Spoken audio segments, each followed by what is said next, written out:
Okay, and then I'm going to start with just a very quick introduction and presentation. Here we go. And I'm going to move that out of the way. Gonna present real quick. Okay, there we go. Um, Hi, good afternoon, everyone. Thank you so much for attending our annual caregiver training and membership meeting. Just a few house rules before we start. If you haven't already, please mute your microphone. If you have any questions during today's presentation, please type them in the chat or unmute yourself during the designated time. I will help monitor the chat, and Vanessa and Rick will ask for questions throughout their presentation. All materials and recording of today's presentation will be available in a few days and emailed out to each of you. If you need any assistance, please type in the chat and I'll try to help any way that I can. After the training, Molly Wood, our KABC's board president, will start our short membership meeting. Those members in attendance will be asked to vote on minutes from the prior year's meeting and on any new or renewing board members. KABC members are individuals who have donated to KABC in the past year. Before we begin today's training, I would just like to take a few minutes to introduce you all to KABC, which is Kansas Advocates for Better Care, for those of you who don't know. So KABC's history begins in 1966 when Petey Cerf of Lawrence had been regularly reading to a nursing home resident who was blind and had both feet amputated. One day, the woman was ill and calling out, "I can't breathe, I can't breathe, I can't breathe." A nurse entered the room and told the patient to shut up, you're always yelling. The next day, Petey saw that patient's name in the obituaries. That experience led to the founding of Kansans for Improvement of Nursing Homes. Now, a group of 6 women from the Topeka and Lawrence area came together to organize conferences, phone and meet with concerned citizens, and bring to light the mistreatment of nursing home residents. They were originally met with hostility from state officials, but they eventually gained and piqued the interest of Governor Bennett, who at the time began a series of surprise visits to nursing homes, finding quality care in some and some serious problems in others. 2 significant pieces of nursing home legislation were passed in 1978, including a law authorizing civil penalties against nursing home owners for uncorrected violations affecting the safety, nutrition, or sanitation of residents. And while our organization has changed over the years, including our name to Kansas Advocates for Better Care in 1996, the mission of the organization has really remained the same, and that is to advocate for the fundamental right to be treated with dignity, respect, and receive quality long-term care. At KABC, we are dedicated to improving the quality of long-term care for older Kansans at home and in residential care settings.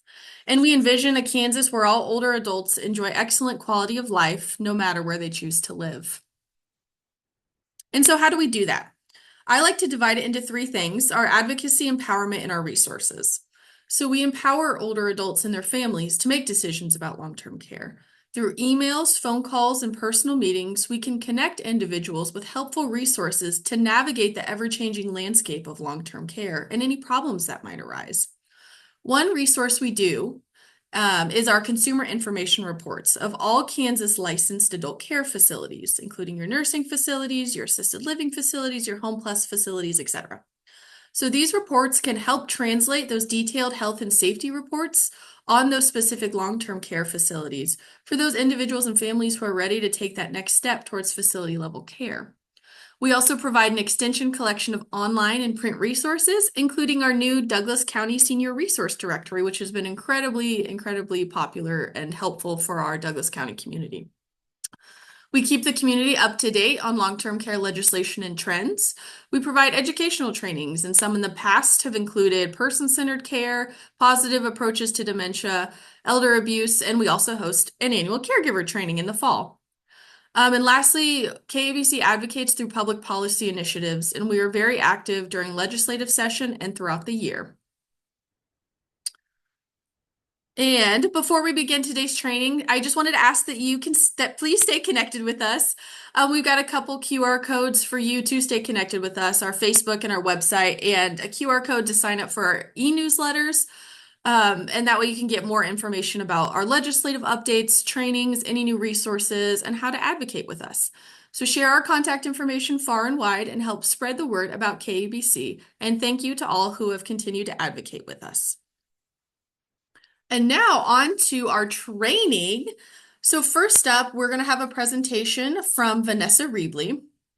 Vanessa began her career in Johnson County as an assistant district attorney, where she spent over 21 years working as a tireless advocate for victims of crime. Vanessa prosecuted thousands of complex, high-profile cases during her tenure in the Johnson County District Attorney's Office, ranging from traffic offenses to homicide. In 2016, in recognition of her hard work, the Kansas County and District Attorneys Association named her Kansas Prosecutor of the Year. She left the DA's office in 2021 to work in the Johnson County-based law firm of Bath and Edmonds, PC.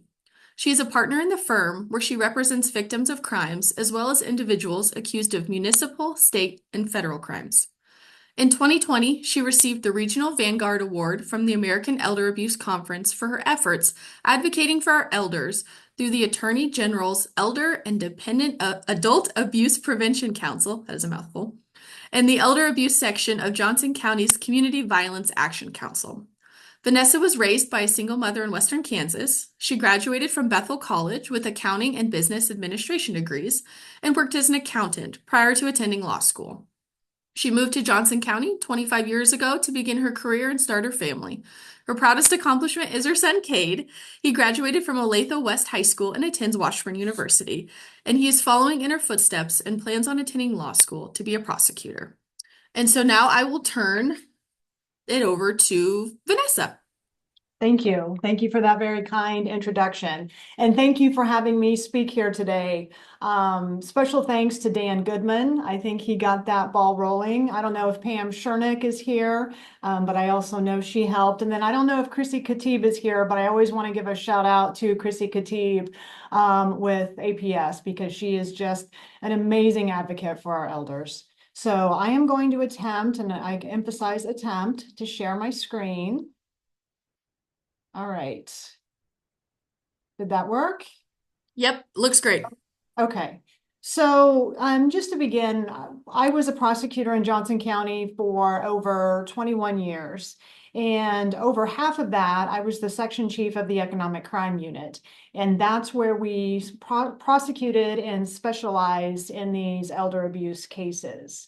I left in 2021, and if election night on November 5th, 2024 goes well, I will be back in the office as the District Attorney of Johnson County in January. This will be an opportunity for us to rebuild our efforts in this area.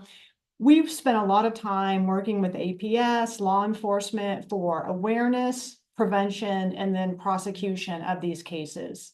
Not only in Johnson County, but on a statewide level. So we want to continue that partnership. As a prosecutor, you're often drawn to protecting vulnerable folks.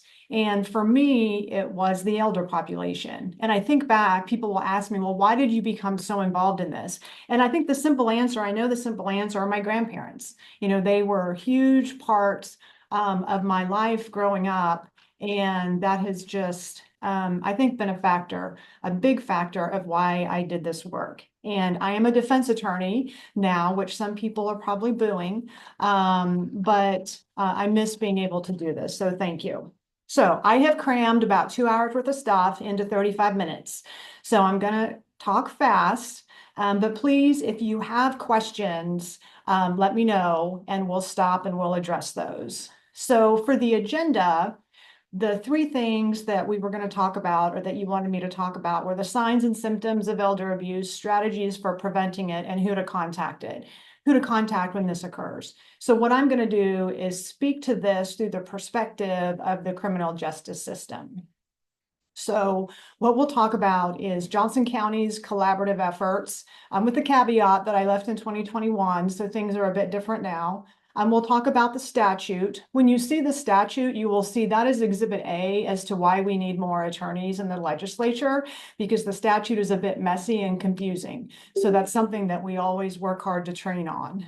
FAST, which is a financial abuse specialist team that we developed in Johnson County. There was an elder crisis protocol that I was working on before we left. So I would love folks' input on that. and then just a little bit about the Kansas Attorney General's office. So whenever I would go out and speak to law enforcement, I would say the word collaboration probably 100 times, because these cases cannot be done by just one agency.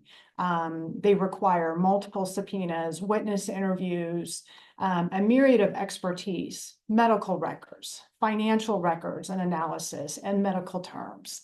And because of that, a lot of cases don't get prosecuted because they simply overwhelm the jurisdictions that are trying to work on these. And I had a firsthand experience. We had an elder abuse issue in my own family that occurred out in Western Kansas.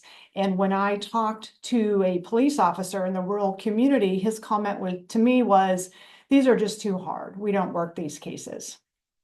That was not a good answer, but that is what occurs. So, through our efforts with the Attorney General's office, we have worked hard to set up a structure to address that. So back in 2021, we had 5 prosecutors in the economic crime unit. And we didn't do just elder abuse. We would do identity theft, fraud, all different types of cases, but elder abuse was an emphasis. And we're very lucky in Johnson County because of the resources that we have. So we had several full-time investigators that would work on these cases. And the beauty of that was they were trained in financial analysis. So they actually liked getting the statements and creating the Excel spreadsheets, whereas I'm sure many of you know, most folks don't, right? And if there's an opportunity, if a homicide case comes up or a child abuse case, people get drawn away to that. And these elder abuse cases sit, especially the financial. So in Johnson County, we had that benefit of having in-house investigators. We did not have a nurse investigator, which I know the AG's office has, and that would be something that we would work on. Yesterday, I talked to Stacy Edwards. She is the head of the economic crime unit in the Kansas Attorney General's office. And they have a specific unit that deals with elder abuse. They have 3 prosecutors, 2 special agents or investigators, 2 program consultants, which really it's data driven. They follow up on the reports, make sure the different jurisdictions are addressing them.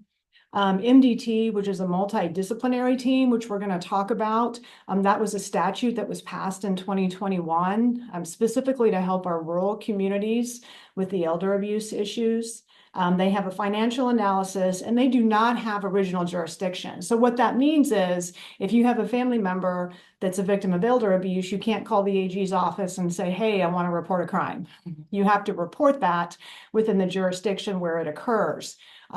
She said that they get about 7,500 calls or cases per year, but they only file, I think she said, like 15. So, and Johnson County, we handle the cases ourselves, but in smaller jurisdictions, it can be very difficult. When I talk about collaboration, I always talk about APS. And our goal was always to work, hand in hand with Adult Protective Services as much as we could, even before the filing of the case. Talking about what's going on in the home, what can be done to help.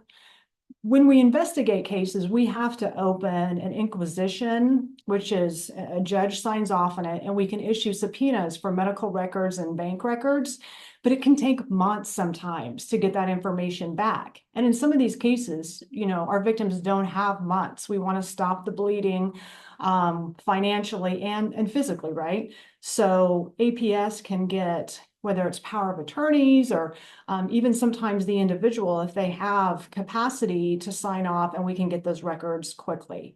And then we can talk about the different options with the family.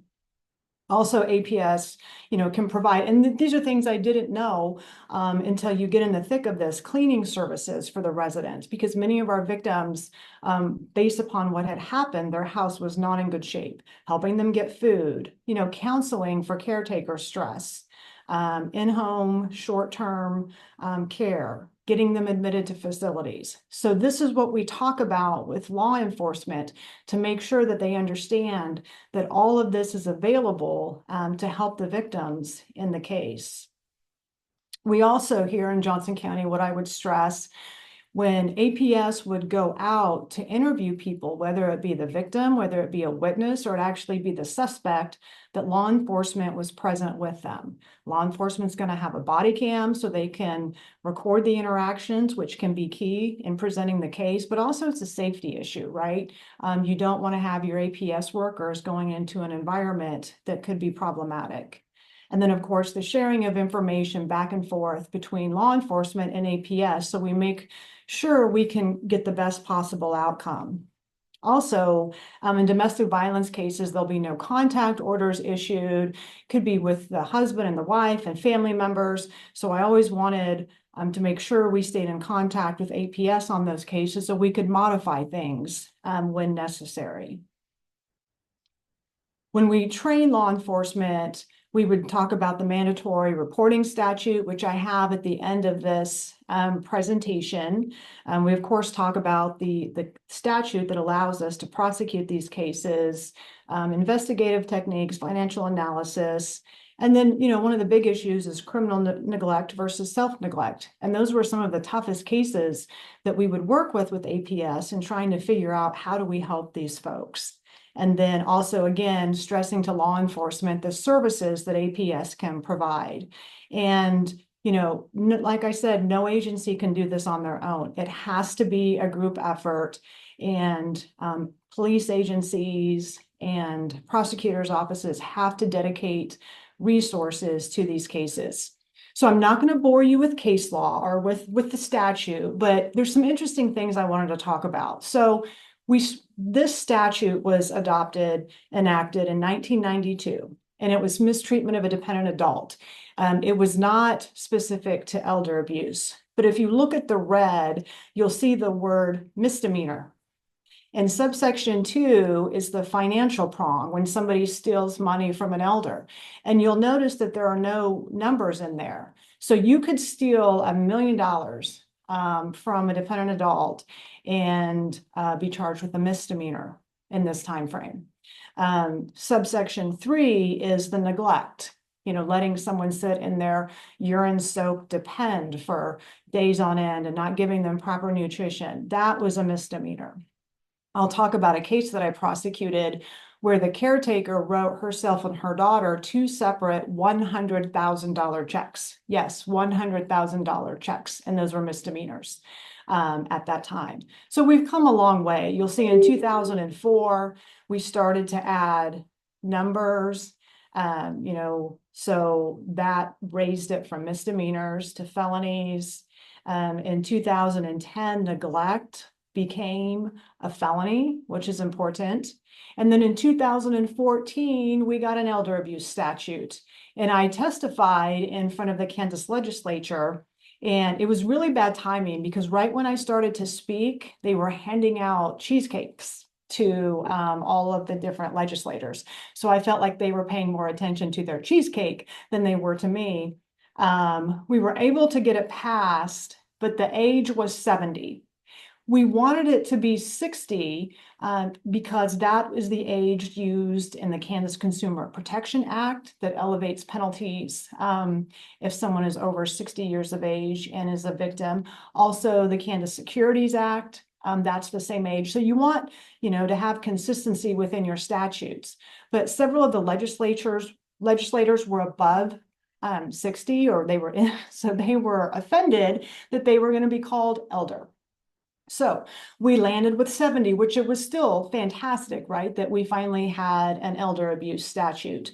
And then they brought in the financial element so we could charge more of the cases. In 2018, we were able to get it changed to 60 years of age. And at that time, I was like, look, clearly I didn't have enough to get that done. So at the time, Derek Schmidt went there and he was able to get it over down to the 60. So that's where we are today. And then they added different violations of like the guardianship conservatorship acts, and we'll talk about that. One of the big things they did was add elder abuse, so both the financial, the neglect, and the physical to the felony murder statute. So in Kansas, if an individual commits an inherently dangerous felony and a death occurs, and it does not have to be intentional, like if you go to rob a store and your gun accidentally goes off and you kill a person in the store, that becomes felony murder. So now in Kansas, if you cause physical injury to a dependent adult or an elder and they die, you can be charged with felony murder. And that punishment range is 25 to life. There have been no cases, to my knowledge, that have gone through the appellate courts on that, but that was done in 2018. And then finally in 2021, they made a level 2 person felony if there's physical injury, unreasonable confinement, or unreasonable punishment that occurs when the victim lives in an adult care home. And to give you an idea of a level 2 in Kansas, the highest level is 1, unless it's an off-grid. And an off-grid would be like a homicide. But so level 2 is very high. So the punishment range is 109 to 493 months. So when we look at the statute, there's 3 different ways to commit and to charge elder abuse. And the statute has 2 different components. Dependent adults, which is someone who is 18 years of age or older and unable to protect their own interests. And then now we have the elder part, which is 60 years of age or older.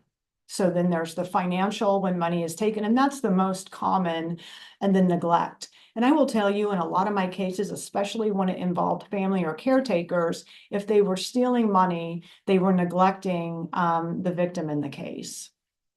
I just threw in the definitions for you: the elder person, 60 years of age or older, and then the dependent adult. It also includes, where they're cared for, whether it be in a private residence or an adult care home. So those are the definitions.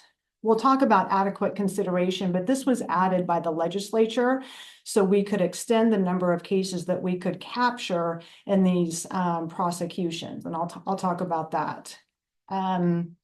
When it comes to physical injury, unreasonable confinement, or unreasonable punishment, these are very old terms that are not well defined within the Kansas statutes. So it makes it a higher level felony than just, say, if you punch somebody and give them a black eye, that would be a misdemeanor. If you do that to someone who is a dependent adult or an elder, based upon their vulnerable status, it's a felony. And then in trainings, and I know all of you know this much better than I do, the signs of physical abuse that we look for in these cases. And, oftentimes what we'll do, we'll have some type of expert or a doctor review the various injuries, because a lot of times the defense is, well, they fall a lot, I have to grab them to help them. So these are the different things that we train on. And then the bruising, of course, where the bruises are located. The financial abuse, so this is a mess of a statute, but it's taking the personal property or financial resources of a dependent adult or an elder person for the benefit of the defendant or another person.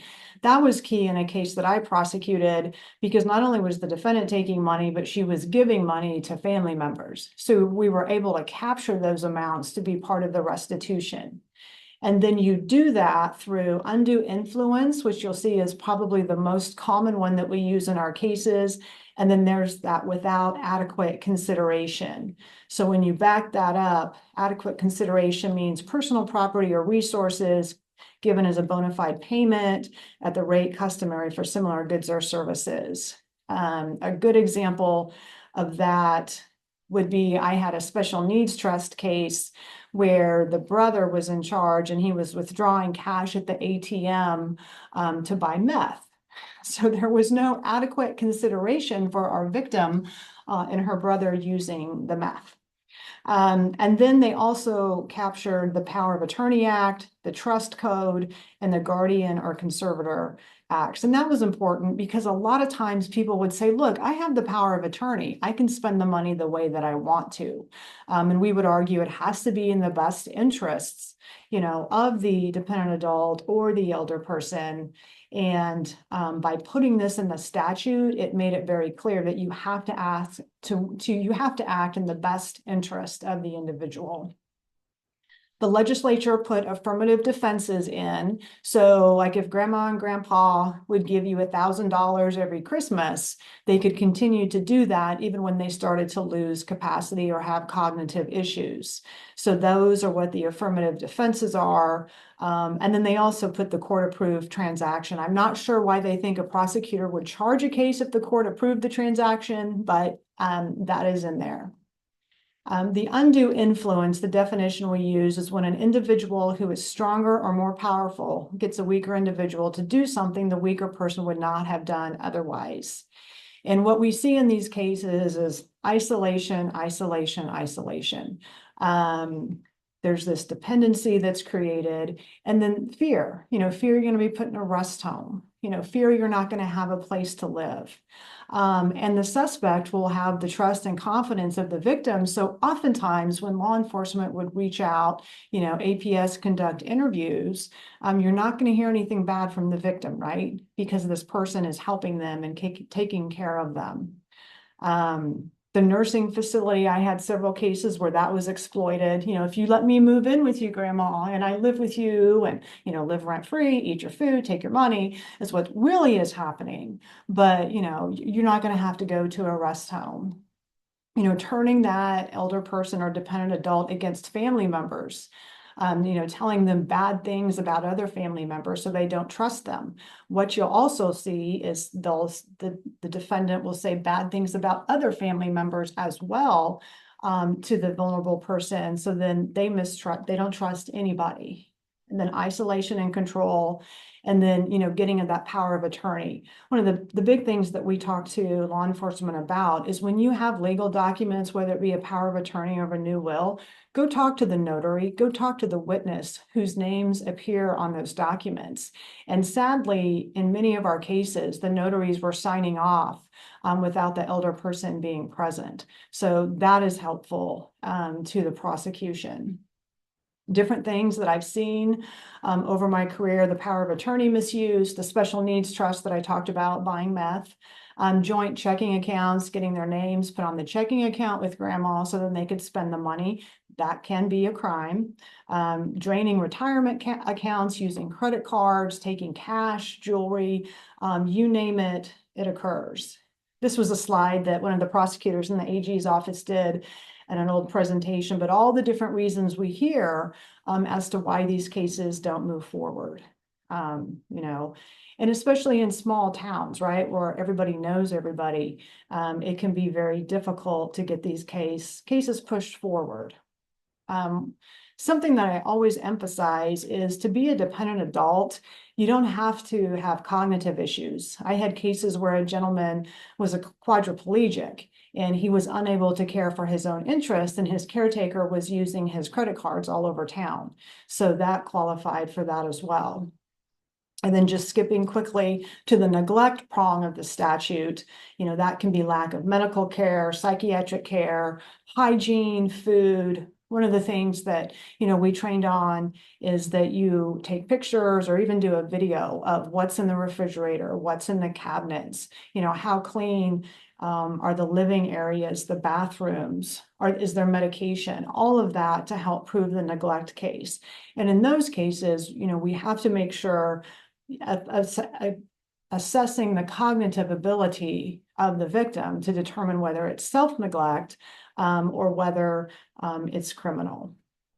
People ask me, well, who commit these crimes? And top of the list is always family members. Sadly, it's always family members.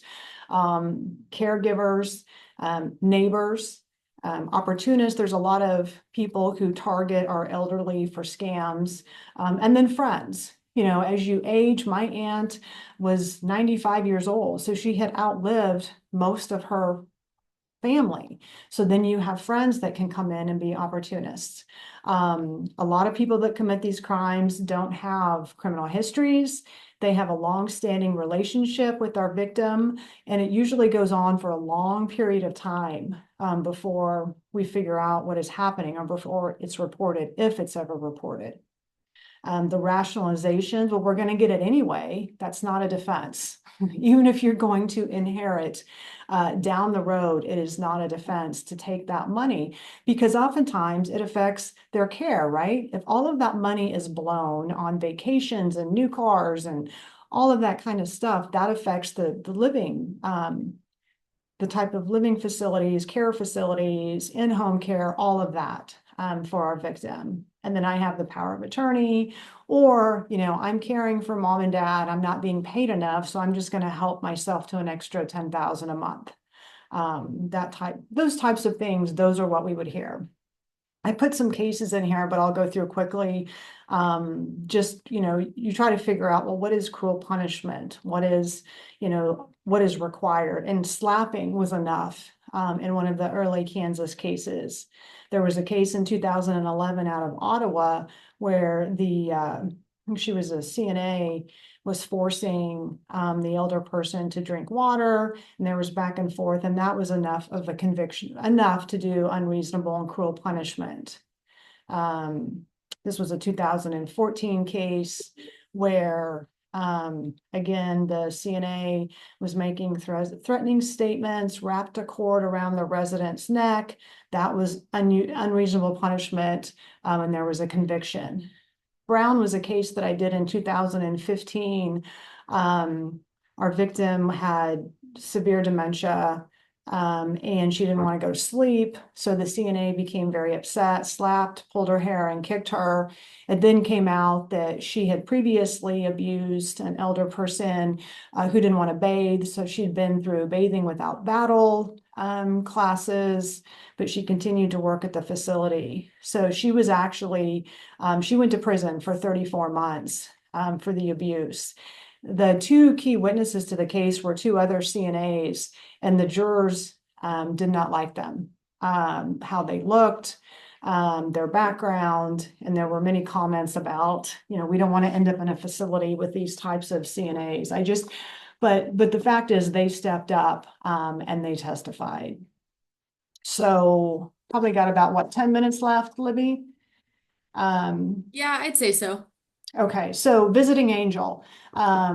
This woman, Tip, she is not an angel. So this was a jury trial that I had that was about a week and a half. This was Mrs. McCool. She and her husband owned a very successful business in Johnson County. They never had any kids. He died, and he took care of Mrs. McCool. He did all the financial, he did everything for her. So when he died, she was lost. And family members became concerned. No kids, but family members in Texas. So I have CNA in quotations because she was not a CNA. If anybody would have done a more extensive background check, they would have seen that she did not pass all the qualifications. When visiting angels hired her to come into the house, she was on diversion for shoplifting. Would that bother anybody? If somebody who was going to care for a family member was on diversion for shoplifting? Mrs. McCool had mild to moderate dementia, and she lived in the same neighborhood in Overland Park for 30 years, which was very helpful. That fact was, there was her house in Overland Park.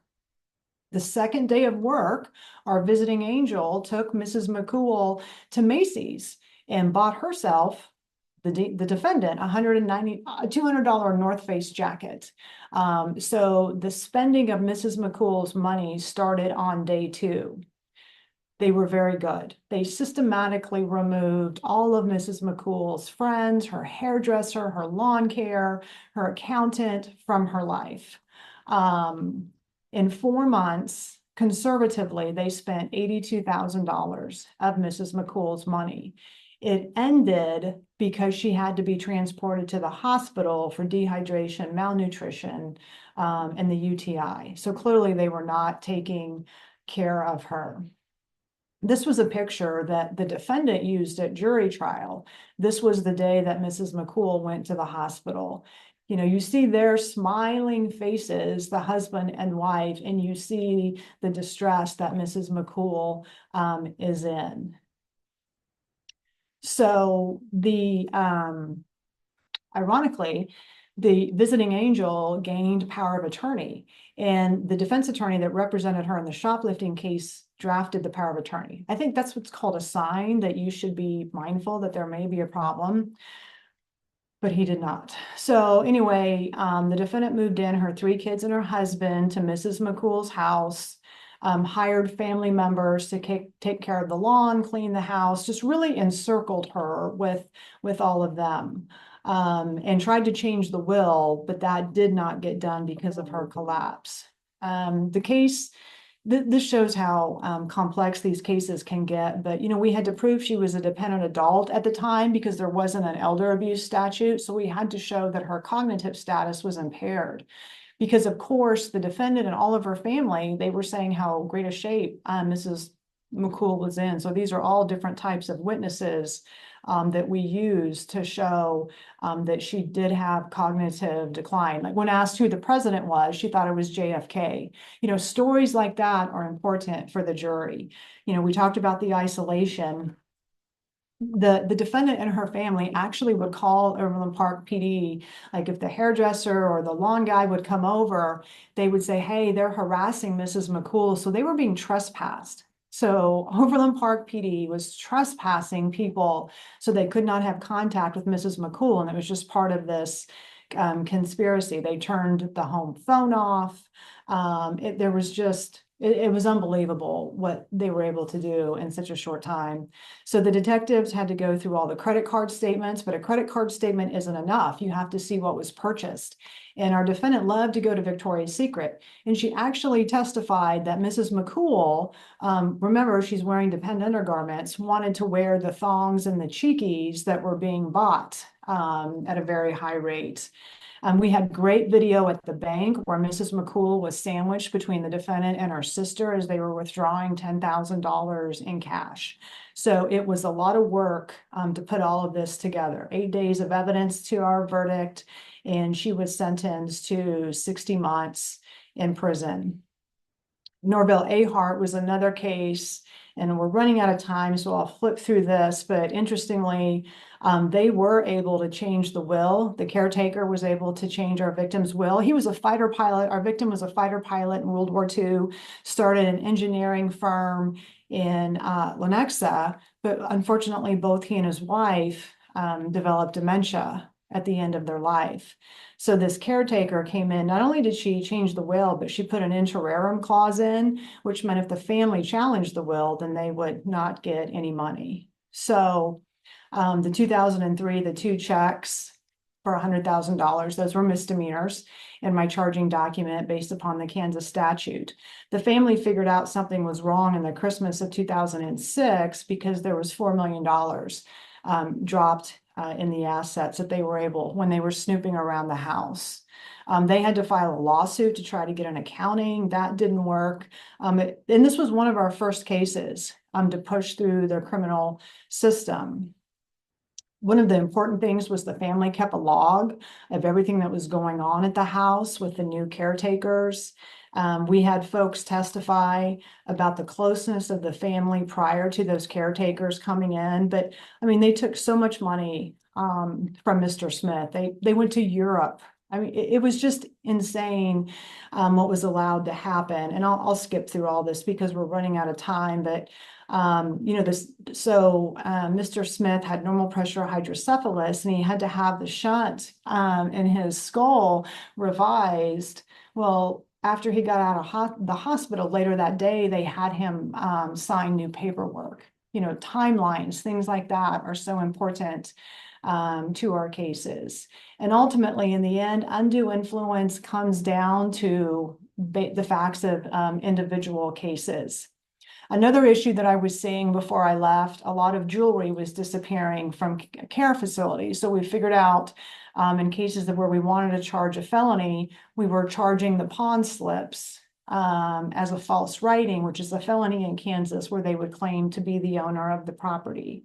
I still remember the case that was a wedding ring, where the CNA actually took the wedding ring off the woman's finger in the care facility. So financial abuse specialist team, we've had this in Johnson County for over 15 years. It's a multidisciplinary approach to investigating elder abuse. So we have a core group, law enforcement. So we would meet the first Tuesday of every month.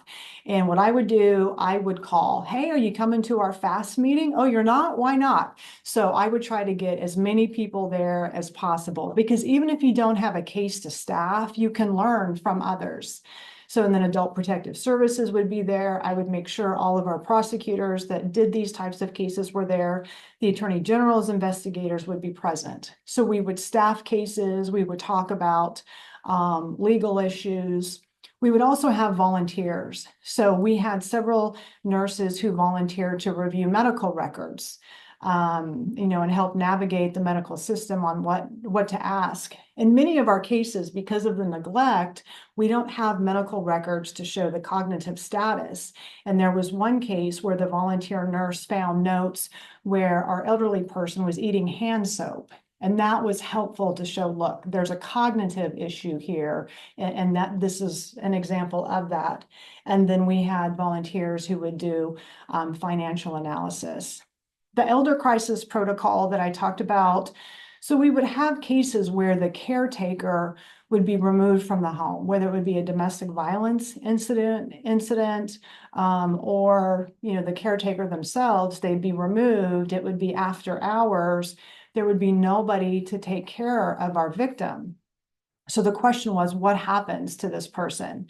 EMS would be called, but what we would find out is a lot of times they would not be transported to the hospital.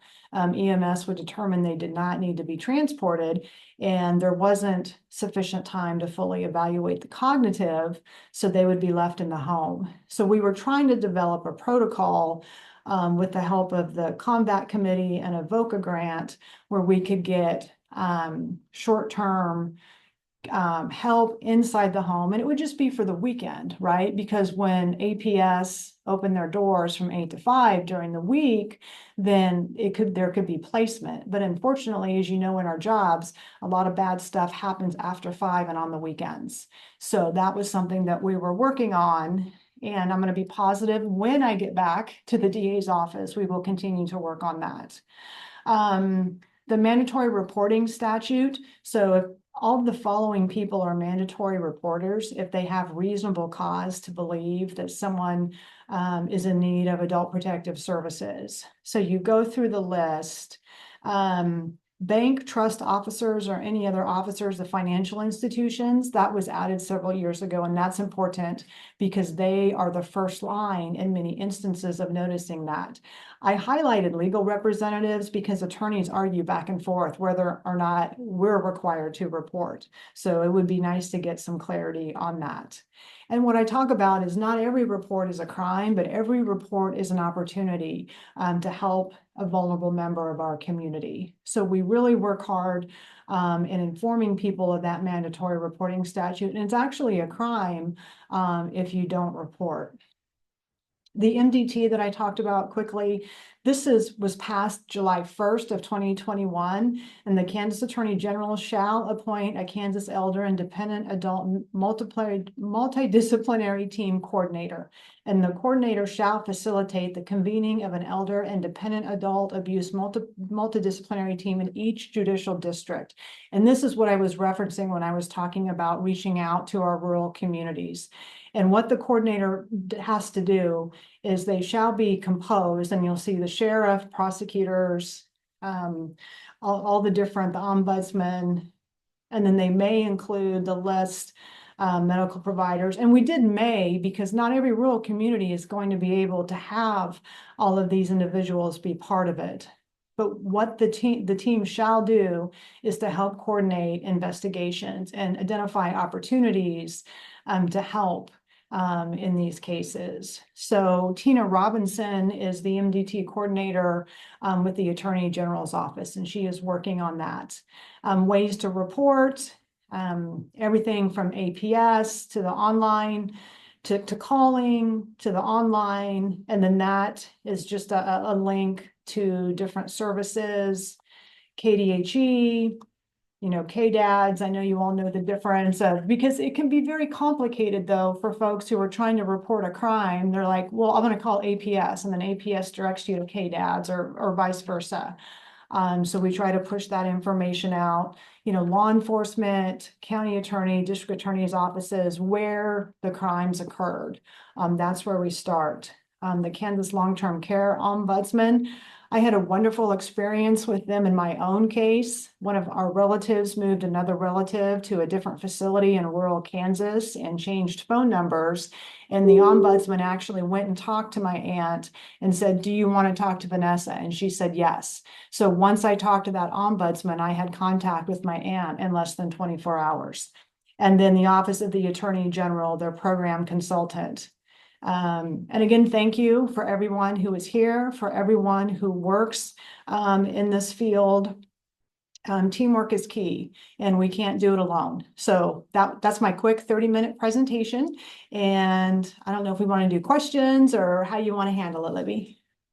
I will, if anyone has any comments or questions, you can put them in the chat or unmute yourself if you want to ask your question.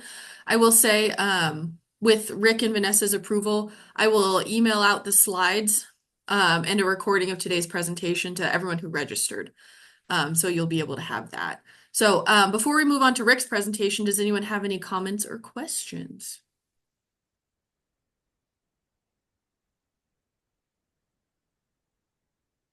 Okay, seeing none.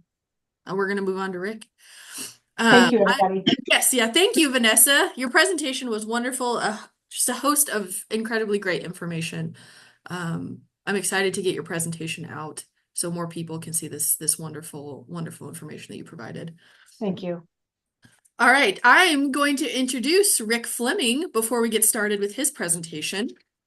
Rick Fleming leads advocacy efforts for AARP in his home state of Kansas on a wide range of topics affecting seniors, including Medicaid, transportation, and utilities regulation.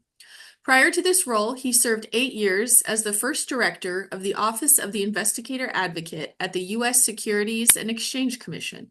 As the investigator advocate, he was a voice for investigators in the policymaking processes at the SEC and all the quasi-governmental organizations it oversees, including FINRA, the MSRB, PCAOB, FASB, that's a lot of acronyms, Rick, and the stock exchange. He also spoke at events all around the country. Earlier in his career, Rick worked for Bill Graves, both as Secretary of State and as governor. He went on to become the general counsel for the Office of the Kansas Securities Commissioner. In this role, which he held for more than a decade, he regulated the sale of securities within the state of Kansas and prosecuted criminal cases involving investment-related fraud. Rick was raised in Leroy, Kansas. He received a bachelor's degree in finance and economics from Washburn University and a law degree from Wake Forest University. He and his wife, Michelle, have 6 grown children, and in 2023, he backpacked 1,000 miles on the Appalachian Trail. That's very cool, Rick. So everyone please welcome Rick Fleming. Thank you so much. It's great to be with you. Let me share my screen real quick, and I'll get my presentation up.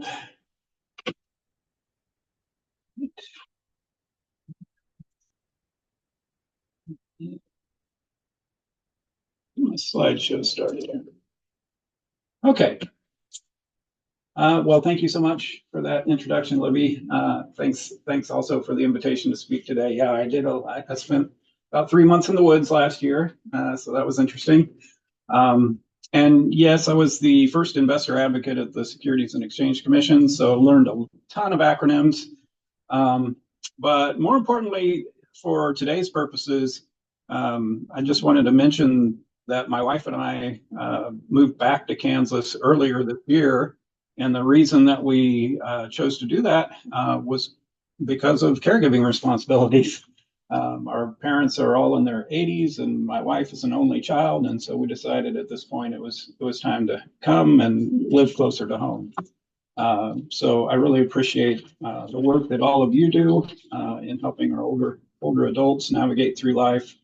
And it is a pleasure to be with you today. I wanted to start, my topic that I was asked to speak on is financial literacy and empowerment for older adults. So I wanted to sort of camp on this idea of empowerment and just sort of underscore that older adults really do deserve to maintain their dignity and their freedom of choice for as long as possible as they're aging. And that as caregivers, one of our hardest jobs is helping those older adults maintain that dignity and that freedom of choice about how they want to live, but also being willing to step in when it's really in their best interest to do so. And so an example of that is this little picture I have of the car keys. And some of you have probably had to deal with this issue of trying to, decide when it's time to step in and take away the car keys.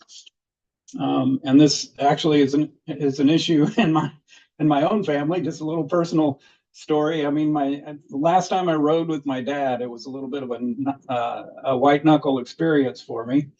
And so my wife and I have had a lot of discussions about that since then, so we of course want to protect not only him from hurting himself, but anybody else that's on the roads.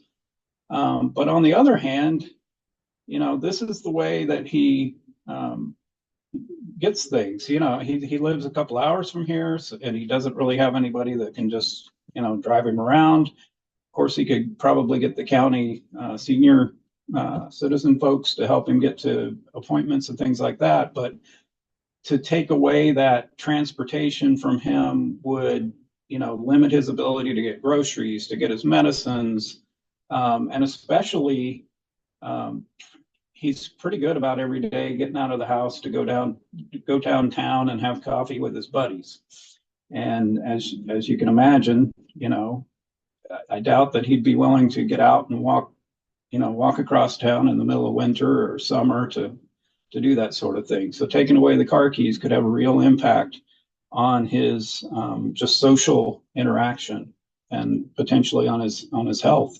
So these are the types of decisions that caregivers struggle with every day. And financial freedom is really another one of those tricky areas. There's a lot of tension and a lot of sort of complexity in how we help people.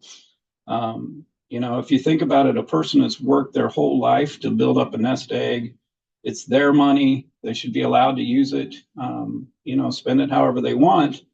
But we also know that older adults are the ones that are targeted by scammers because they're the ones with the nest eggs.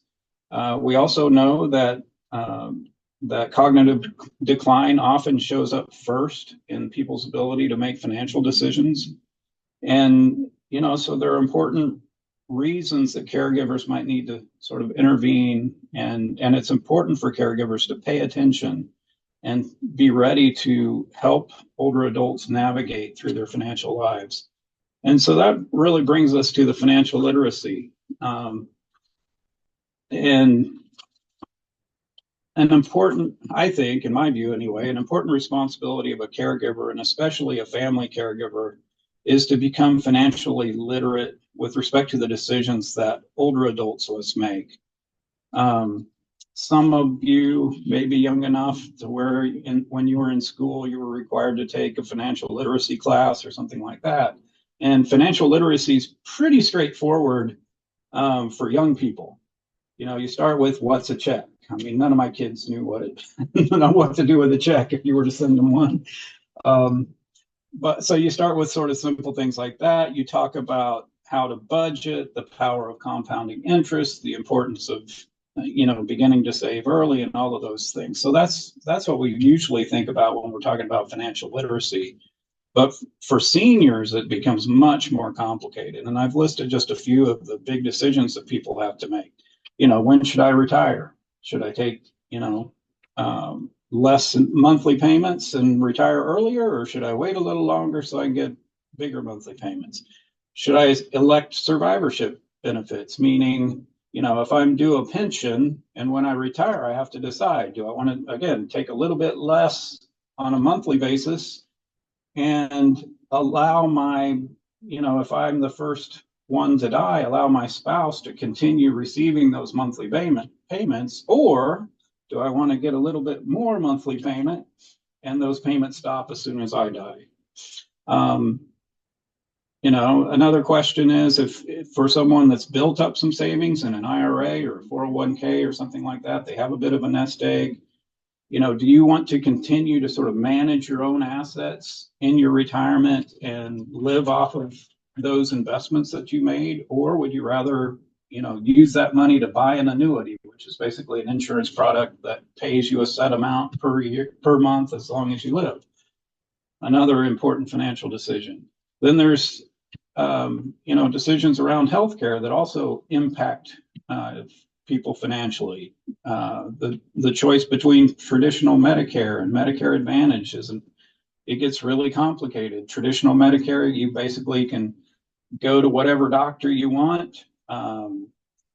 Medicare Advantage, though, has, as the name implies, well, it's kind of a privatized version of traditional Medicare, if you're not familiar with it. Healthcare companies provide it, and they can give, special benefits to the people that go with Medicare Advantage. But there are some limitations, like you have to use a certain network of doctors, for example. Some of you know this much better than I do. I realize that. But anyway, that choice can have some pretty big implications, not just for your healthcare, but also financially. And so it's important for, these are big decisions that have pretty huge implications. And so, I can't really train you today in depth on those issues. But as a caregiver, I hope that you will do a couple of things. And the first of those is just educate yourself. Find some resources so that you can figure out, okay, if I'm in a position where I'm helping an older adult that's making some of these financial decisions, I need to know for myself sort of how to navigate through that. And of course, then also trying to help the person to whom you're providing that care to find some suitable education for them. Now, this is going to really depend on sort of what abilities that older adult has. Are they still capable of managing their own finances? Then they can probably, use higher level education or resources. But depending on where they fall on that scale, it may be all up to you. I will say that there's I'm from AARP, of course, and we have some great resources. And this will be in the materials that get sent out to you. This is our basically, if you go to this website, it gives you a list of events of all it's more than just training on things like Medicare and Social Security, but it of course includes that. But it's also, things like exercise classes and all kinds of stuff that would be listed in these events. Don't be thrown by the fact that this one says Topeka, Kansas. That's just because that's where I live. So when I go on this website, it brings up the events for my location. But if you go to this website, the first thing it'll ask you is if you want to change the location. But it gives you, again, a list of training and also just entertainment events that are focused on seniors and can be very helpful. And of course, the other resources are out there. A lot of good education on issues around, Social Security, Medicare, all of those things. There are a lot of resources out there. I'd just say to be sure to go to someone who's objective and not trying to sell you something. With that, I want to turn to this little topic. So in addition to improving your financial literacy, there's another, and again, in my view, another important role for caregivers, and that is trying to protect them from harm. And Vanessa discussed elder abuse and did a really good comprehensive job of covering that. I just wanted to focus in on one type of abuse, and that's the financial exploitation. Now, when we jump to financial exploitation, I'm even guilty of this when I, have my little scam warning up on the screen. But we often think of financial exploitation in terms of fraud, but it's actually much broader than that. So frauds would be things like the imposter scams, the romance scams, the lottery scams. This is basically where you're trying, somebody's lying in order to get money. So they're trying to get the older adult to believe something that's not true and taking their money that way. Financial exploitation is broader and includes things like just stealing the money out of somebody's account, so embezzlement, falsifying records, coercion, or undue influence that Vanessa described. Just leaning on somebody and putting a lot of pressure on them to sort of give up assets that they wouldn't normally do. Denial of access to assets. So there's a lot of ways, a lot of financial exploitation that doesn't necessarily involve fraud. But I do want to talk a little bit about the fraud. And before I jump into it very far, I always like to remind people, older adults certainly are victimized by fraud, but it's actually true that younger people are victimized by fraud more often. It's so of the people that are victimized by fraud in 2022, this is referring to 43% of those victims were in their 20s. 23% of the victims were in their 70s.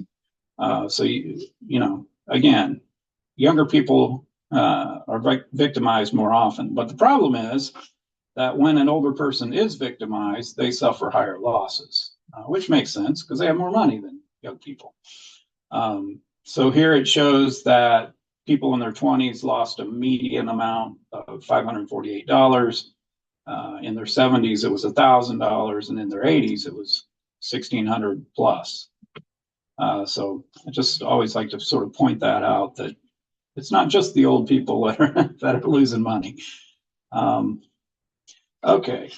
Fraud, of course, is a huge problem, and it's getting worse every year. And there's several data points in here. I'll start with the losses that are reported to the FTC. That's in the right-hand side in the graph. You can see that the amount of losses is increasing every year. And the FTC tracks all kinds of fraud. So $2.4 billion in 2019, it was up to $8.8 billion in 2022. And I don't have a new slide yet, but in 2023, it was $10 billion. So it continues to grow. The FBI tracks things a little bit differently. They track the amount of losses due to cybercrime, which is crimes that are perpetrated over the internet. And their number for 2022 was 10.3 billion.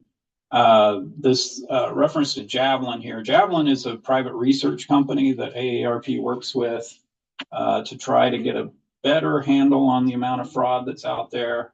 And so they use survey techniques. The FTC and the FBI rely on reports that are made to them, but a lot of fraud goes unreported. And so Javelin uses survey techniques to try to get a sort of better read on what's actually happening out there. And for 2022, they estimated $43 billion in ID fraud, which is things like,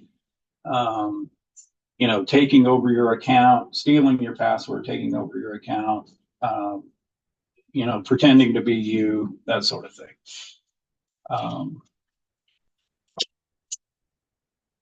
So again, what should caregivers do in order to protect the person that they're providing the care to? Again, it's the same as it was. I don't really have time today to give you an in-depth training on all the scams that are out there. But there's a lot of information that is available. I mean, I can give you kind of a quick rundown of some of them, just a few, just to give you the just examples of the various types of scams that people are using to separate older adults from their money. A big one is romance scams. You may be aware of these, basically. And this can start with something as simple as a text message that just says hi. And the person responds to this text message saying, "I don't think I know who you are. You must have the wrong number." And then they write back and say, "Oh, well, thank you for your response. You seem like such a nice person." And then they just, it's kind of the long con. they go back and forth and try to strike up a conversation with the older adult. And next thing you know, they're talking about romantic things. And then the next thing you know, they want to come visit, but they don't have money to travel. And then their car broke down, and it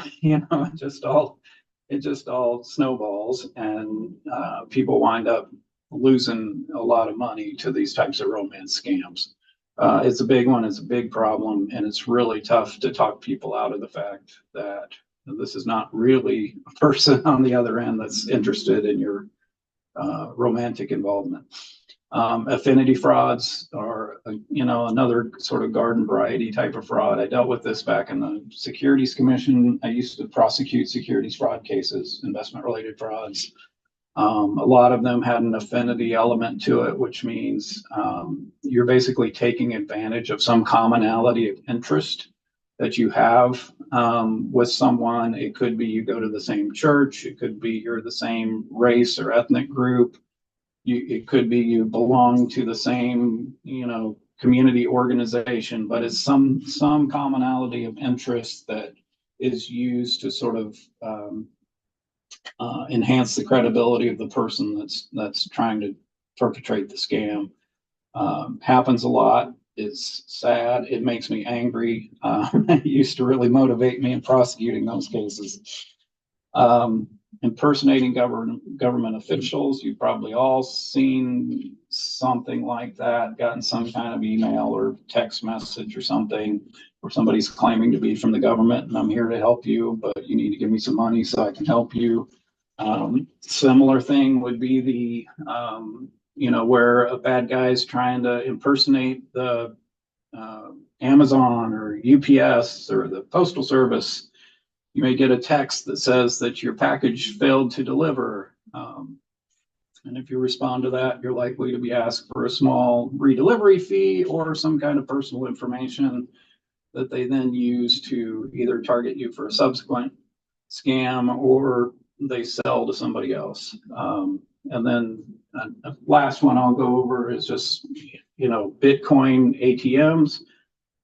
If you or the person your loved one ever is asked to go to a Bitcoin ATM to do anything that has to do with an investment, I just tell you it's a scam. There just is no legitimate use of those ATMs for that kind of purpose.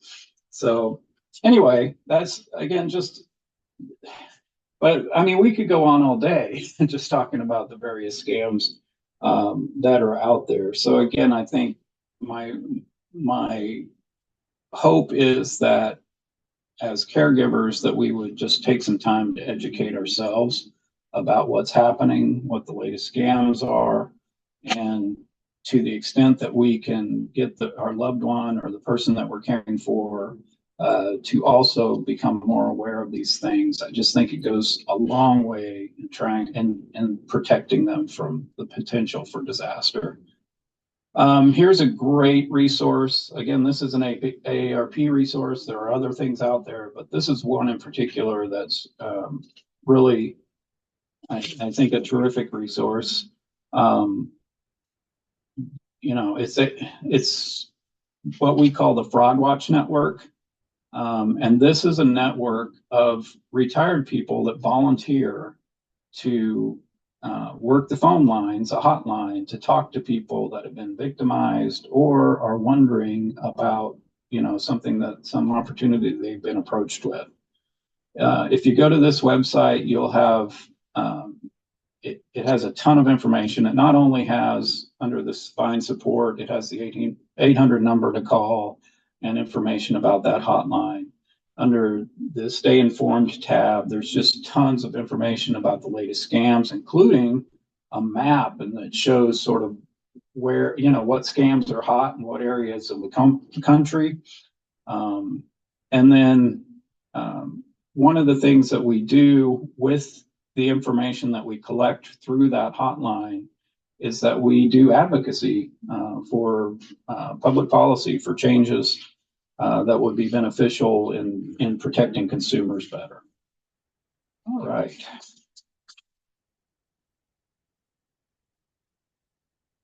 I'm doing better on time than I thought I might, Libby, so I think we'll be okay here. Yeah, Uh, Rick, we got a question real quick. oh, do we? Okay, Um, do I you missed do that. you do you know, this is from Luann in the chat. Do you know what the success rate is on prosecuting romance scams? Vanessa might have a better idea than I, but my gut is that it's pretty low. I mean, these are hard cases to prosecute in large part because the things that you would typically use to prosecute would be like a theft statute, and that requires, um, well, I mean, that's defeated by the fact that the person willingly gave their money to this other person. So I suspect there are other statutes, some of what Vanessa just covered probably apply to this if you're um, basically coming up with a fake persona to get somebody to turn loose of their money. But your typical theft statute and things, it would it can be difficult to prosecute. And then you've got your practical problems of finding out who the defendant really is because they're not using the right name. There's a real good chance they're in some boiler room in Cambodia, and I mean that's a whole nother can of worms because people are being basically put into forced labor and made to make these kinds of um, uh, pull these kinds of scams. So trying to find out who the defendant is would be a really hard thing, and then dragging them back to prosecute in Kansas with a $5,000 loss would be challenging. Vanessa, do you want to chime in? Yeah, no, I agree. Being able to prove who the person is very difficult. And oftentimes they're not even in this country. Something that everybody should be aware of, and there's been different programs on it, is called pig butchering. It's a scam that goes after older adults. And it's called pig butchering. It sounds terrible, but I actually represented a victim. They target elderly folks. They become your friend. It gets a little flirtatious. And then before you know it, you're investing all of this money that you're really not investing and you're never going to get it back. But if you go out in the community and do different presentations, you should be familiar with that and talk to people about it because it involves some characteristics that if people, oh, well, wait, they showed me this platform that showed how much money I was making. But if they've had a training on pig butchering, they're going to know, oh my goodness, this is a scam. So, and a lot of times, and we all know this, these crimes go unreported because the victims are embarrassed to admit that it occurred and they don't want their family knowing that it occurred because then all of a sudden you're going to be dealing with your, sons and daughters and whoever wanting to take control of your money. But the romance scams, as Rick said, they also make me angry because they just give you false hope and you put your trust in somebody and you found somebody you can talk to, and then all of a sudden you're out, thousands of dollars. Yeah, thanks, Vanessa. I want to shift gears a little bit as I close by telling you a little bit about some regulatory changes that are intended to protect seniors from financial exploitation. One is a few years ago, the state regulators and the federal regulators of stockbrokers and investment advisors got together and they basically allowed financial professionals when they're setting up investment accounts to have the customer designate someone that's called a trusted contact for the account. And it's a little, well, it's a lot different than like a power of attorney.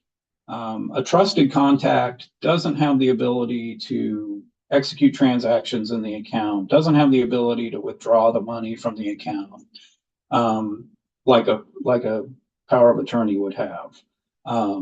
A trusted contact is just the idea is to have someone that the broker or the investment advisor can call and discuss the customer's financial affairs, and it's really designed to be used in the case where the customer comes in and wants to do a transaction that's really sort of out of character for what they've done in the past. Or like I said before, I mean, one of the first signs of diminished capacity is that a person loses their ability to handle their financial affairs. So it may be that the financial professional is the first to really see that. And so by having a trusted contact on the account, it gives them somebody that they can call and discuss these things with if they have some concern about something that the customer is wanting to do with the account. So I really do encourage people to take advantage of that and name a trusted contact on the account. The next one there, House Bill 2562, is a bill that just passed this last legislative session. We at AARP supported it. It was supported by the Office of the Securities Commissioner, where I used to work. And it's called the Protect Vulnerable Adults from Financial Exploitation Act. But it's another tool for financial professionals to try to protect their clients from fraud or exploitation. And what this new law does, it allows the stockbroker or the investment advisor to actually put a pause on a transaction for up to 10 days. And as long as they contact APS or the Securities Commission to let them know that, hey, something funny is going on here. So the financial professional has to have a reasonable belief that there's fraud that's being attempted. And again, it gives them sort of a 10-day window to try to contact the regulator, to contact APS, to try to get someone to intervene. As you can imagine, the basic rule for a stockbroker or an investment advisor is they have to follow the instructions of the customer promptly. That's the normal rule. So this creates an exception to that rule and allows the broker to, put a pause on things if they suspect that there's fraud occurring. A couple of other things I'll just mention real quickly that are coming down the pike. A few things that AARP is working on. A couple of them are at the federal level. So there's an act called the Connecting Caregivers to Medicare Act. Medicare, currently they can share personal health information with caregivers as long as the Medicare recipient has given written permission for that to happen. But the problem is that that's not really well known. And so the Connecting Caregivers to Medicare Act would require CMS or Medicare to do a better job of publicizing this option so that caregivers can, be designated to receive personal health information about the person that they're giving care to. A little bit of a shout out to Representative Sharice Davids from over in the Kansas City area. She is a co-sponsor of that act. So we're happy about that. The next federal legislation that we've been working on is the Credit for Caring Act. This is a caregiver tax credit. So caregivers in Kansas, on average, spend out of pocket $7,200 per year in providing care. This is family caregivers that are providing care to a loved one. This is for things like home modifications, medical equipment, all kinds of stuff. So people are, putting out a lot of resources to care for loved ones. And this Caregiver or Credit for Caring Act would create a tax credit that you could basically recoup 30% of those eligible expenses over $2,000 and get those back through your taxes, get a credit on your taxes for that. Again, shout out to Representative Tracy Mann from the 1st Congressional District, because he's a co-sponsor of this particular act. So that's something, a couple of things that we're supporting in Congress. And at the state level, next legislative session, AARP's going to be pursuing a state level caregiver tax credit. Again, allowing a credit against your state income taxes for the expenses that people have in caring for loved ones. I mean, the theory is that we're saving the state a ton of money by keeping people out of nursing homes longer. And so, we should incentivize that kind of caregiving by giving people tax credits. So anyway, with that, I'm happy to answer any other questions that people might have.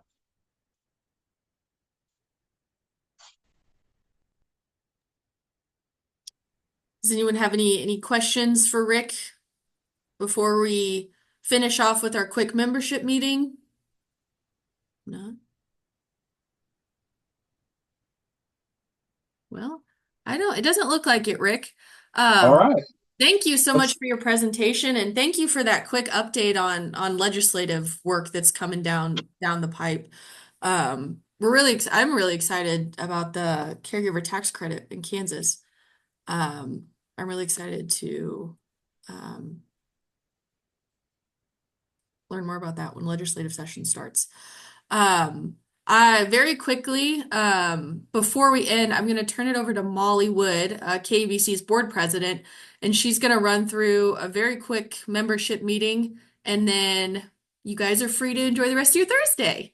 So, Molly, if you want to take it over. Happy to. If you're not a member of KABC, you can move on. There's nothing secret about our membership meeting, but you can't vote if you're not a member. So, um, so this organization has existed for 40 some years.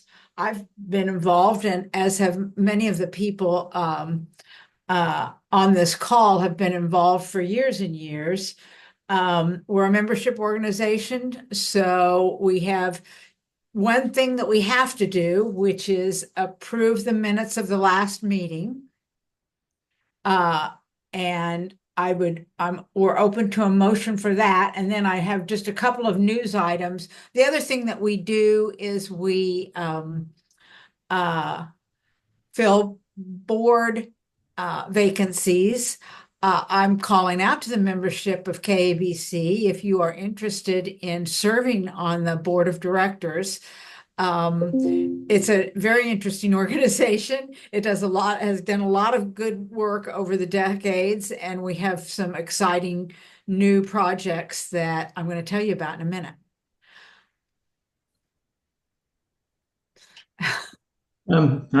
Do we have a list of the nominees available to put on There's screen? there's no nominees. Oh, I thought you said we had to approve the. We have to approve the minutes of the last meeting. I will happily do that. Ms. Barbara. This has been moved. Is there a Move to second? approve. Come on, folks. I see some familiar names on here. Me too. Pam, Charlie, Carolyn. Come on. We need a second. Deb, Well, Evie will second. thank you, Evie. I'd seen your name earlier. I didn't intend to overlook you. Oh, It's been moved and seconded. Any corrections to the minutes? All those in favor? aye. Saying aye doesn't really work on this. What I would say is you would go down to one of your little reactions, Yeah. and you can give me a thumbs up or a raised hand. There's one thumbs up. Two, it's starting to cascade. Mine won't work. Yeah, you got a thumbs up. Oh, it's just off screen. I can't see it, I guess. I thought it was at the bottom. Guess I don't get to Those see. opposed, give me a thumbs down. Oh, I don't know how to do that. Middle of the screen, bottom, little heart, Evie. It says react, if that was Evie. Hearing Thank you. none, the minutes are approved. Just a few bullet points because I don't want to keep you past our 2:30 time. You heard Libby mention that we have developed a resource guide that's just for Douglas County so far because that's what we had a grant to do from the Douglas County Community Foundation. But it's also something that we've talked to the legislature, we've been talking to KDADs. Years ago, those of you with gray hair will remember that we had Explore Your Options, and it was a resource guide in different communities. And Libby has pioneered that, and it's really good, and I've already given away several to clients who are interested in resources in Douglas County. And we're going to continue to work that and see if we can't add some different areas to and produce some more resource guides for other parts of the state. We are seeking to become the community care coordinators for the home and community-based services Medicaid waiver for the frail elderly. If you don't know what that is, I'm not going to explain it because I don't have a couple hours. But Medicaid is an in-home care, provides payment for in-home care for people who meet the eligibility criteria. And we know as a fact that there are people in nursing homes who could be at home or in less restrictive environments if they just had somebody to help them advocate and negotiate and navigate their care circumstances. The only other thing I have to add is that we have some openings on our board, and we'll be absolutely delighted to have you nominate yourself. Anybody want to nominate him or herself from the floor? I will accept such a nomination. Come on, it'd be fun. Or call one of us and talk to us about it, and we'll help persuade you. That's right. That's right. It's not a lot of heavy lifting, and it's a very exciting time for the organization. And the payment is love and affection. Lots of it. Tons of love and affection. Any other business that a member wants to bring in front of the annual meeting? I think Kathy has a question. She has her hand up. Oh, I thought she was voting. Kathy? Oh, question? maybe so. Maybe so. Kathy Lucas, do you have a question? Where'd you go? She Her didn't hand have a went down. question? I think There she is, was- Kathy. Turn on your microphone or send us a question on the. she put her hand down, so I think she was just. Oh, okay. All right.